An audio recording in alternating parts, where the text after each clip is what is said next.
로마인들이 길을 닦았어요. 그래서 모든 길은 어디로 통한다? 로마로 통한다 하죠. 근데 로마인들이 닦았던 그 길의 기초는 사실 페르시아인들이 닦았던 왕도다. 그 길이 어디? 지금 우리가 달리고 있는 이 길이다. 그래서 4대. 자, 이 4대는요, 나중에 이 4대도 역시 아까 말씀드렸던 페르가모 왕국에서 통치를 하다가 페르가모 왕국을 로마가 멸망시키고요. 이 로마가 통치를 하게 됩니다. 로마가 이곳에 새로운 4대 사르디스 도시를 건설을 하면서요. 그러면서 도시 건설을 할 때 누구를 강제로 불려서 노역을 시켰냐면 바로 유대인들을 강제로 이주시켜서 여기에서 도시 건설을 하고 도로를 닦고 도시를 건설하게 했어요. 노역을 시켰어요. 그래서 여기 강제 이주된 유대인들은요, 이곳에 정착을 하고서 여기에서 나오는 금과 은을 가지고 뭘 했냐면은 고리 대금업을 했어요. 그래서 이 사르디스는요, 소아시아에서 가장 큰 유대 공동체가 있었던 곳이에요. 가장 유대인들이 많이 살았었고요. 그 유대인들의 영향력이 가장 컸었던 곳이에요. 유대인들이 고리 대금을 통해서 물을 축적을 했기 때문에 유대인들의 입김이 가장 셌습니다. 지금의 미국 사회처럼. 유대인들이 많은 이 도시에 많은 시설들을 기부를 해주기도 했고, 그만큼 유대인들의 권력이 셌었던 지역. 여기가 4대 공동체가 되겠습니다. 4대 유대 공동체, 소아시아에서 가장 큰 유대 공동체가 있었던 곳. 그 4대 유적지 중에서 우리는 어디를 갈 거냐면은 바로 아데미 신전으로 갑니다. 아데미 신전. 여러분들 세계 7대 불가사의라는 말 많이 들어보셨죠? 이 세계 7대 불가사의 나중에 이따 오후에 말씀을 드릴 건데, 이 세계 7대 불가사의 중에 하나가 아데미 신전인데, 아데미 신전이 여기저기 많았었어요. 여기저기 있는 신전 중에서 7대 불가사의 중에 하나였던 아데미 신전은 어디 있는 아데미 신전이냐 하면 에페스에 있었어요. 에페스에 있는 아데미 신전이 세계 7대 불가사의 중에 하나였었어요. 네, 지금 우리가 가고 있는 것은 4대의 아데미 신전입니다. 아데미는 언어로 그리스어로 하면 아르테미스. 아르테미스는 아폴로의 여동생. 아폴로가 아르테미스는 쌍둥이였대요. 쌍둥이. 아폴로가 아르테미스의 아버지가 누구죠? 제우스예요. 제우스한테는 부인이 있었습니까? 없었습니까? 있었어요. 아주 표독스러운 여자 하나 있었어요. 그 여자 이름이 우리 여러분들 즐겨 쓰시는 화장품 메이커 헤라 여신이에요. 사실 제우스와 헤라도 사실 남매지간이라고 그래요. 자, 제우스는 헤라와 결혼을 해서 결혼을 했지만은 제우스는 세상 팔남봉꾼이었었어요.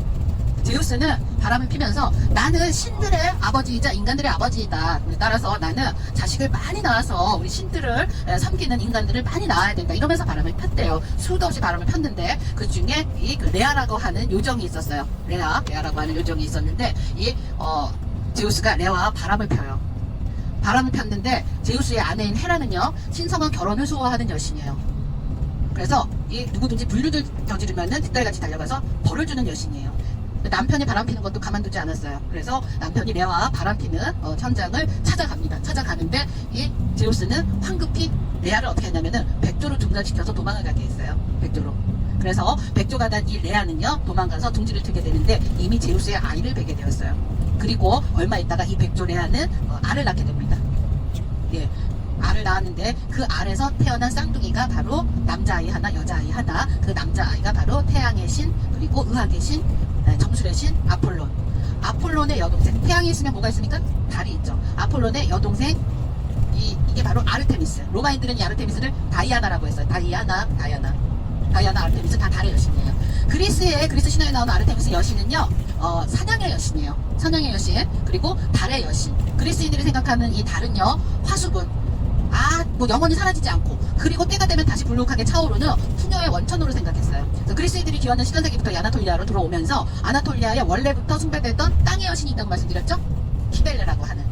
아나톨리아의 이 키벨레를 받아들이면서 그리스인들의 아르테미스와 키벨레를 합쳐서 풍요와 다산의 여신으로 만듭니다. 그러면서 원래 아름다운 그런 애띤 소녀의 모습이었던 아르테미스가 이 키벨레, 어저께 그 키벨레 그 모습 보셨었죠? 여신몸매라고 제가 말씀드렸잖아요. 자, 그러한 그 형상들과 이 아르테미스가 합쳐져서 좀 기괴한 형상의 이 아나톨리아만의 아르테미스, 즉 아데미가 탄생을 합니다. 그래서 이 아시아 지역, 특히 이 아시아 지역에 아데미 숭배가 굉장히 많이 융성했었고, 이 아데미는 풍요와 다산의 여신이고, 고대 사람들이 숭배했었던 땅의 여신을 대체하는 여신이었었어요. 그래서 아데미에 대한 이 사랑이 굉장히 컸었는데, 그 아데미에 대한 숭배가 눈으로 드러나게 거대한 신전을 지었으니 그게 바로 에베소에 있었고요. 4대에도 있었어요. 4대에 가시면은 아데미 신전 터를 이제 가실 건데 굉장히 거대하고요. 그러나 세계 7대 불가사의 중에 하나로 불렸었던 아데미 여신전, 에베소의 아데미 여신전은요, 우리가 지금 가고 있는 4대 아데미 여신전의 2배 이상의 크기였었다고 합니다.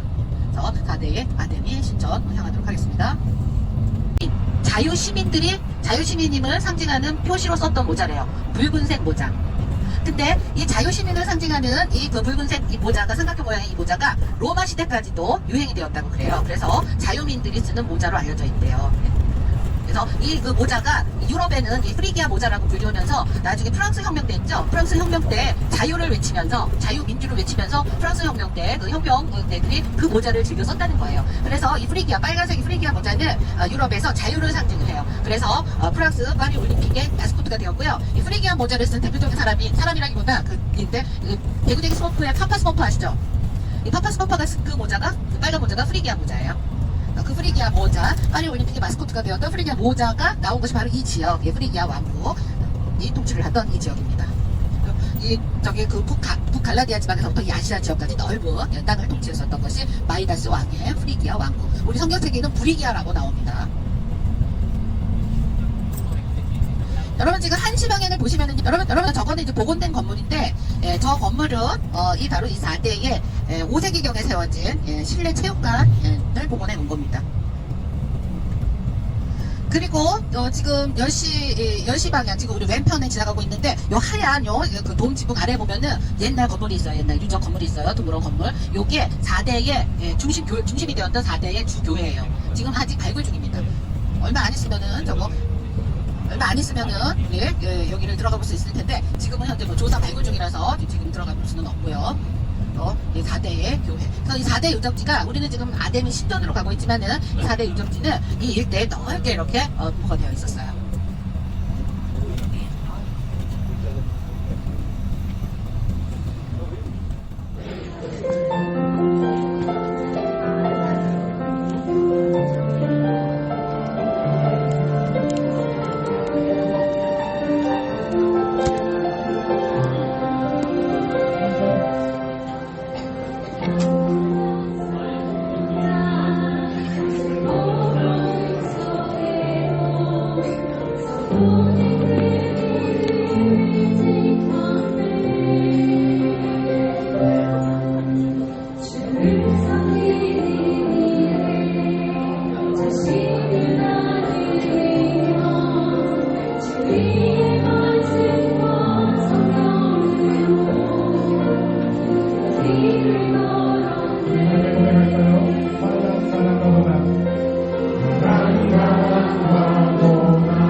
신전이 있는데, 제우스 신전 안에 내부 신전, 바깥 말고 내부 신전에 제우스가 앉아있는 모습에 내부에 석상이 있었대요. 그런데 어마어마하게 거대해서 그 제우스 신전 내부의 천장과 제우스 신장의 그 차이가 이 손가락 하나가 들어갈 정도의 틈밖에 없었다고 그래요. 그거 어떻게 만들어가지고 그걸 안에다가 집어넣냐, 아니면은 석상을 먼저 만들어 놓고 그 다음에 건물을 지었냐, 불가사의하다 해서 올림포스에 있는 제우스의 자상.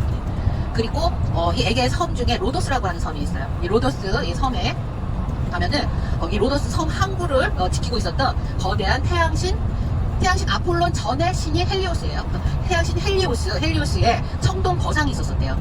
이 태양신 헬리오스 청동 거상의 이 얼굴은요, 알렉산더 대왕을 모델로 했다고 합니다. 그래서 태양신 헬리오스의 청동 거상인데, 이게 얼마나 어마어마하게 컸냐 하면은, 거상인데 이 청동 거상의 가랑이 사이로 범선이 지나다녔대요. 근데 이게 역학적으로 불가능해요. 왜냐면은 우리가 그 높이가 높으면 넓을수록 밑둥이 커져야 돼요. 그래서 그걸 세우려면은 다리통이 사람 얼굴의 몇 배가 돼야 되거든요. 역학적으로 어떻게 그렇게 뭐 사파나 옛날 고대 문화의 사파나 이런 거 보면 그렇게 묘사가 되어 있거든요. 불가사의하다. 그래서 이 그 로도스의 청동거상. 또 하나는 역시 그 피라미드가 있는 이집트에 있어요. 이집트에 알렉산드리아 항구가 있습니다. 알렉산더 대왕이 이집트를 정복을 했었을 때 만든 항구 도시예요. 알렉산드리아 항구 앞에는 파로스라고 하는 섬이 있었대요. 그 섬은 미국 조그만 무인도였었는데 그 섬에 사람들이 거대한 등대를 만들었답니다. 등대를 만들어서 불을 밝혔대요. 그때 당시에는 뭐 개솔린 이런 것도 없었었고 뭐 전기도 물론 없었을 시대예요. 그런데 어마어마한 그 등대의 불을 어떻게 계속 꺼지지 않게 밝혔으며 그리고 그 불빛을 보고 이 멀리서 배들이 알렉산드리아 항구를 찾아올 수 있게 만들었는데 어떻게 그거를 유지를 했는지 불가사의하다. 그래서 알렉산드리아의 파로스 등대 그리고 마지막으로 하나는 저 메소포타미아 지역에 있어요. 지금 이라크 지금의 이라크에 이제 가면은 옛날 바빌론이죠. 네. 바빌론의 공중 정원 공중에 둥둥 떠있는 정원이 아니고요. 인공 동산이에요. 이 바빌로니아 지역은 거의 사막과 같은 지역이거든요. 그래서 동산이 없어요. 산이 없고 숲이 없고 꽃을 보기가 어려운 곳인데 이 바빌로니아의 시집고 세미라미스라고 하는 왕비가 있었는데 이 왕비는 저 숲과 꽃이 우거지 그런 동쪽 나라에서 시집을 왔대요. 근데 메말은 이런 사막과 같은 바빌로니아에서 고향을 그리면서 맨날 울었대요. 그래서 왕이 자기의 왕비를 위해서 인공으로 거대한 동산을 만들어 주었대요. 인공으로. 그런데 물이 부족한 그 지역에서 어떻게 그 동산에 식물을 키울 수 있게 물을 공급을 했으며 그리고 그 위까지 꼭대기 위까지 어떻게 물을 길어 올렸는지 아니면 도로래를 설치를 해서 물을 어떻게 자동으로 이렇게 분산할 수 있는 방법을 찾았는지 또한 그 인공 동산은 나무로 틀을 만들어서 짰대요. 근데 그 물을 이렇게 계속적으로 공급하게 되면은 나무가 아무래도 썩게 되겠죠. 그 틀이. 그런데 어떻게 썩지 않게 환기는 어떻게 했는지 여러 가지 것들이 이게 불가사의하다 해서 바빌로니아의 공중 정원. 그래서 다시 정리해보면은 이집트부터 쿠프왕의 대피라미드, 알렉산드리아 항구에 있는 파로스 등대, 그 다음에 그리스로 넘어와서 올림포스에 있는 제우스의 자사, 그리고 로도스에 있는 청동 거사, 이번에 트로키에로 넘어와서 에베소에 있었던 아데미 여신전, 그리고 할리카르노스의 마우솔레움, 그 다음에 저 메소포타미아, 지금 이라크 바빌로니아에 있었던 바빌로니아의 공중 정원, 이 일가까지가 그때 당시에 내가 지식인이다라고 한다면 죽기 전에 꼭 한번 가야 될 경이로운 건축물이다라고 지정을 해서 지금까지 그게 세계 7대 불가사의라고 내려오는 거라고 합니다. 이제 앙코르와트, 기사의 사타, 뭐 만리장성 이런 것은 나중 사람들이 이제 인터넷이 발달을 하면서 세계인들이 자 이제 현대 지금 근데 이제 그 고대 7대 불가사의 중에 현재 남아있는 거는 피라미드 딱 하나밖에 없어요. 나머지 지금 다 없어졌어요. 남아있지가 않아요. 그러니까 현존에 있는 건축물 중에서 7대 불가사의를 다시 한번 선정하자 해가지고 여러 번의 이벤트가 있었습니다. 그런데 공식적으로 이제 지정되지는 않았어요. 왠 줄 아세요? 만리장성 때문에. 이 투표만 하면 만리장성이 제일 먼저 나와요. 중국 인구가 많으니까. 그래서 이건 공정성이 떨어진다 해서 공식적으로 유네스코에서 인정한 바는 없습니다. 고대 7대 불가사의 말씀을 드렸어요. 그 고대 7대 불가사의가 있었던 곳이 에베소고 그 아데미는 아까 말씀드렸던 달의 여신인데 이 지역 아나톨리아의 그 대지의 여신과 합쳐서 풍요와 다산의 여신 그래서 그리스의 여신과는 다른 기괴한 모습을 하고 있었고 이 아데미를 깊이 숭배하던 사람들이 이 아시아 지역의 고대 신앙이었다. 그래서 아데미를 섬기는 아데미 여신전이 바울이 에베소에 와서 사역을 할 때도 그 여신전이 있었습니다. 그리고 그 여신전을 보기 위해서 수많은 관광객들이 에베소를 찾았고요. 그 에베소에 찾아와서 여러분들 이제 어디 여행 가시면은 쇼핑하시잖아요. 쇼핑할 때 넘버원 제일 잘 팔리는 물건이 뭐였냐 하면 은으로 만든 아데미 여신전의 미니어처와 아데미 여신의 여신상 만든 거 그러한 우상들이 굉장히 많이 사고 팔렸던 곳이 에베소라고 합니다. 우리 에게 쪽에 살았던 여성들이래요. 자, 이 아마조네스의 그 부족들은요, 이 아마조네스의 왕은 여자예요. 여왕. 이 부족장이 여자예요. 그리고 그 부족에서 여자아이가 태어나면은요, 이 특수훈련을 해가지고 전사로 키우고요, 남자아이가 태어나면 죽였어요. 그리고 그 종족 번식은 어떻게 하느냐? 다른 부족을 침입을 해서 남자 포로를 잡아다가 아이를 가지고 죽이고. 자, 그런데 이 포로가 남자 포로를 많이 여러분들 왜 이렇게 겁에 질린 얼굴을 하고 걱정스러운 얼굴을 하고 계세요? 옛날 얘기 지금 그런 사람들이 있다는 얘기가 아니라 만약에 이제 포로가 없다 그럴 때는 그 종족 번식이 안 되잖아요. 그래서 그걸 대비해서 부족에서 태어나는 남자아이를 다 죽이지는 않고요. 몇 명은 살려주었대요. 대신 다리를 부러뜨렸대요. 감히 여자가 하는 일을 넘보지 못하게. 그렇게 꿀벌처럼 사는 여자들이 살았었다. 그래서 아파소스 거기서 나온 말이 에페수스라고 합니다. 아마존에스 여전사 부족은 지금 어디로 갔을까요? 그 전설에 의하면요, 아마존에스 여전사 부족은요, 트로이 전쟁이 일어났었을 때 트로이 쪽에 가담을 해서 그리스군과 싸웠는데 그리스군한테 패하고 나서 그들은 저쪽 흑해 쪽으로 이주를 했대요. 흑해. 그래서 북쪽으로 이주를 해서 더 동쪽으로 갔다고 합니다. 그래서 이 터키의 흑해 넘어 이 동쪽으로 가면은 거기에 이제 조지아, 옛날 우리가 그루지아라고 해서 소비에트 연방국가 중에 하나였었죠. 그쪽 지역에 사는 이 여성들 중에는 이 아마존에스의 피가 흐른다고 합니다.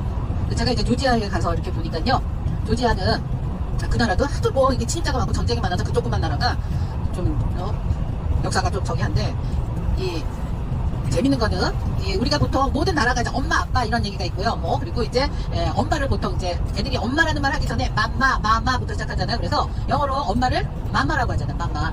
아빠를 빠빠빠 혹은 다다 베비 이렇게 얘기를 하잖아요. 그리고 이게 이제 어린애들이 처음 언어를 시작할 때 그 발음으로 이제 발음에서 유래가 된 거래요. 근데 이 조지아에 가면은 엄마를 나다라고 부르고 아빠를 마마라고 불러요. 애기들이. 그리고 집안에 이런 모든 경제 활동들은 여자가 해서 먹여 살려요. 물론 남자들도 직업을 가지고 있기는 한데 대체적으로 이 남자들은요 집안에서 손가락 하나를 꼼짝을 안 해요. 다 해다 바쳐요. 여자들이. 그리고 여자들이 사회 활동을 굉장히 많이 해요. 집에서 살림만 하는 여자들이 없어요. 여자들이 똑똑해요. 경제 활동을 다 해요. 그리고 남자들은 이혼을 많이 해요. 남자들이 가정을 버리고 집을 나가는 경우가 많아요. 그러면은 여자들이 군소리 없이 그냥 애기 키우고 가정을 책임을 집니다. 참 희한한 그런 사람들인데 어쨌든 아마존에서의 피가 흐르는 지역이 코카사스 조지아 이쪽 지역이에요. 뭐 러시아 쪽으로도 이제 갔다라는 얘기도 있는데 어쨌든 여기에서 이 에베소에서 북쪽 트로이로 가서 전쟁을 했다가 거기에서 동북쪽으로 이주를 해서 이 그 흑해 주변 지역에 살았다라고 이렇게 전해집니다. 거기서 나온 말 아빠소스에서 나온 말 에베소. 에베소에는 기원전 13세기경에 그리스인들이 이곳에 거주를 하면서 하나의 에베소의 도시 건국 신화가 있습니다. 아테네의 왕자 안티코스라고 하는 왕자가 있었었대요.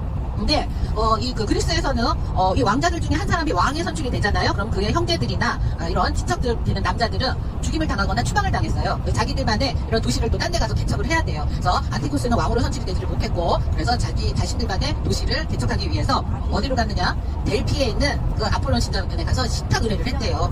어디에다가 도시를 세우면 좋겠냐? 이렇게 식탁 의뢰를 했더니 거기서 나온 전개가 뭐냐? 멧돼지하고 불하고 물고기가 만나는 곳에 도시를 세우라고 그랬대요. 세상에 멧돼지, 불, 물고기가 만나는 데가 어디 있겠습니까? 그 답만 가지고 여기저기 찾아다니는데 맞는 데가 없었어요. 그러다가 어느 날 지쳐가지고 이제 야영을 하고 밥을 해 먹으려고 저녁 식사를 하고 이제 쉬려고 이 불을 피워가지고 물고기를 잡아서 바닷가 쪽이었었나봐요. 물고기를 잡아가지고 물고기를 이제 구워 먹었대요. 근데 물고기가 이제 불에 구워지면서 타닥타닥 이렇게 쪼그라들더니 거기에서 물고기 이제 비닐 같은 거에 거기에 이제 고기에 불씨가 붙어가지고 그게 팍 튀더니 저 뒤에는 마른 덤돌숲으로 불이 일어났대요. 그렇게 타부르가 일어나잖아요. 그래서 불이 막 이렇게 번지니까 거기에 숲에서 멧돼지가 툭 튀어나왔대요. 거기가 바로 여기 에베소 건국 신화예요. 여기에서 말하는 멧돼지와 물고기는 식량이죠. 예, 풍요와 부를 상징해요. 불꽃은 도시의 번영을 상징한다고 해요. 그러한 신화를 가지고 있는 에베소. 그래서 원래 이곳에 거주하고 있었던 사람들 중에는 아마조네스가 있었었고 그리고 그들의 세력이 쇠퇴하면서 그리스인들이 직접적으로 여기 들어와서 항구 도시를 세우면서 이제 살다가 그러다가 나중에는 로마가 이 도시를 점령을 하고 로마 제국의 중요한 3대 항구 중에 하나가 되었어요. 로마의 3대 항구 하면 어디냐? 첫 번째 이집트에 있었던 나폴리는 이제 쬐끄만 항구예요. 네, 나중에 중세 이후에 유명해진 거고 그때 로마 제국의 전성기 시대 때 제일 유명한 큰 항구가 이집트에는 알렉산드리아 항구였었고요. 두 번째가 요 동쪽에 있는 수리아의 안티옥 항구였었어요. 그리고 세 번째가 지금 요 에베소. 자, 그러나 지금 현재 에베소의 항구는 없어졌어요. 왜냐하면 바다가 육지가 됐습니다. 해안선이 물러나서 바닷물에 땅이 드러나 있어요. 항구의 기능을 상실한 곳 에베소.